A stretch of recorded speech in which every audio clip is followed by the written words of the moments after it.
during the Monument period, you really flowered as a songwriter. I mean, you had written for Buddy, I believe, for Jerry Lee, for the Everly Brothers. Yeah. But you, in fact, your own compositions for yourself were enormous. Most of them were incredibly maudlin. I mean, I'm hurting, only the lonely, breaking up is breaking my heart. I mean, it was like agony and torture all the way through. Yeah. Was it simply a deliberate ploy? I mean, No. to write songs like that, or were you... No, see, if the thing was, on the balance, it's at least 50-50, if not 60-40, where the situation is a good situation.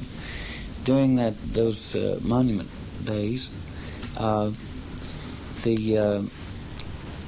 Dream Baby, and Mean Woman Blues, and and even in Running Scared, it has a happy ending. Yeah. And in Pretty Woman, it has a happy ending. So, of all the songs I was doing, it was just what I didn't want to do was go down the tubes with the same old thing that I'd had, So it was a marked change after the third record, after I'm Hurting,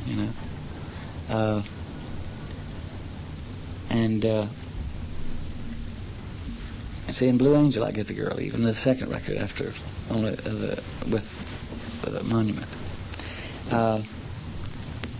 I'm trying to comfort this sweetheart. And so then when we get to Running Scared, what had happened in the Sun was Ooby Dooby had sold about 200,000 to 300,000. And the next one about 30,000, the next one zip, So Only the Lonely sold 2 million. Blue Angel sold about 1 million. I'm Hurting sold about 600,000. I said, well, boy, oh boy, here we go again. But Running Scared then, when I heard it played back, I said, well, I'll go straight to number 1. So anytime I predicted where they would go, they did. But a lot of times I didn't predict, because the very next record, Crying, I didn't predict. Crying, vocally, probably the high point. I mean, easily the most awesome vocal track you've ever done. Yeah. How difficult was it to sing that? Oh, no problem at all. It was. I was very confident and feeling good. The style had of things that I was doing had come into its own. I was my own person and everything. So the only thing was, I didn't like following a ballad with a ballad. I worried about that for days in the writing room. I'd go in and play it, and I said, well, it's awfully good. But I said, one ballad and another ballad, not in these days. You don't dare do that, But of course, Crying went to number 1 too. Yeah. There's something that Rolling Stone writer I quoted you before. He also said, talking about you, his music will stand as one of rock's boldest expressions of romantic splendour. Yes. And of course, that was what records like Crying were all about. These massive, huge old ballads that so many people identified with. Yeah. Once you'd had the 2 ballad hits in a row, the 2 slower hits, did you then sort of break down that bogey about following a ballad with a ballad and then simply follow on? Then I went right on ahead. So then I felt good that I could do anything I wanted to then. As a writer, I think only Felice and Baudelaire Bryant were really sort of anywhere near what you were doing. And of course, you recorded Love Hurts, right? Which almost could have been written by you. Yeah, it could have. It was very, very close. Yeah, I worked on it very hard because nobody had the faith in Running Scared that I had. They wanted what they called insurance or backup or something. In fact, about this time, see, when you get successful, everybody goes to being a little bit more important than they were. So Fred wanted to test the record out to see which side it was. And I told him which side it was. I said, you don't have to worry about it. And so he took the record to Chicago and had a disc jockey friend of his play one side and then the other, wait 30 minutes, play one side, then the other. They did that 7 times, and whichever got the most callbacks, from the audience, was to be the single. So I had no say in that. I had no say in that being we always cut 3 songs every session, 1 song an hour. Yeah. So we had 3 to choose from every time we picked a single. So they said, what's the release going to be? And Boudleaux was standing there. He'd helped me with a little part in Running Scared. He was such a kind man. I said, well, I don't really... And about that time, Fred said, well, I can tell you what it's going to be. And I started to knock him flat, you know. I started to punch him out. Because he had no right at this point to make decisions like that. So, but he did. He said, I can tell you what it'll be. It'll be Running Scared and Love Hurts. That was the coupling. Because Boudleaux was a great writer, and Fred wanted more of that. And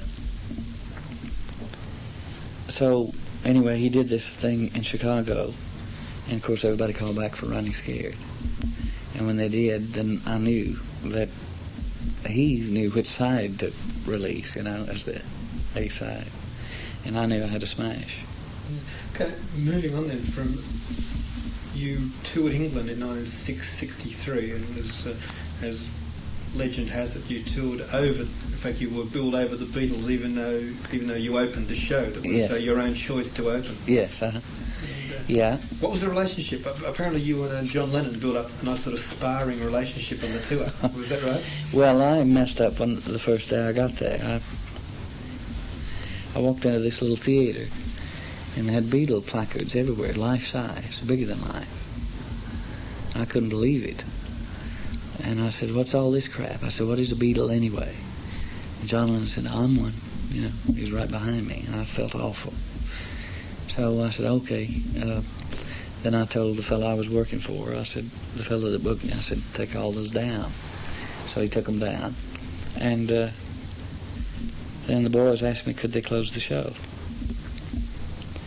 And I said, well, let's wait till after rehearsal. And they said, well, we'd really like to close the show. I said, well, wait till after rehearsal.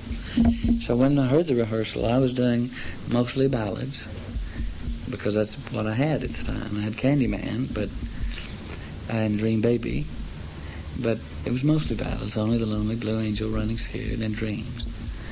So after the rehearsal, and they were doing everything up-tempo, Twist and Shout was what they started off with, and everything was up and blaring, you know, not overpowering their voices or anything, but it was loud, you know.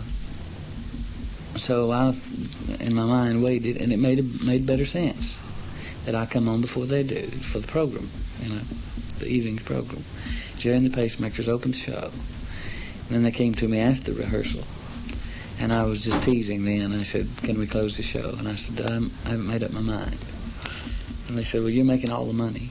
And I was. I was making 2.5 times what they were making. I said, I'll let you close the show. So they were really happy, and I got 14 encores that night. 14 encores? Yeah. And on about the 3rd or 4th curtain call, you know, they were still standing there, and they grabbed me by each arm and said, Yankee, go home. And so, and during the first two numbers, it was still We Want Roy, We Want Roy, yeah. Through Shake It Up, Baby, Twist and Shout. But anyway, they started screaming then, you know, just you could barely hear it. And pretty soon that's all you could hear was a scream. So they screamed all the way through the show, never heard a thing they played or sang. Of your Australian tour, I'm not quite sure which year was the Beach Boys. That was 64. 64, then 65 with the Stones, then 67 with the Yardbirds and the Walker Brothers.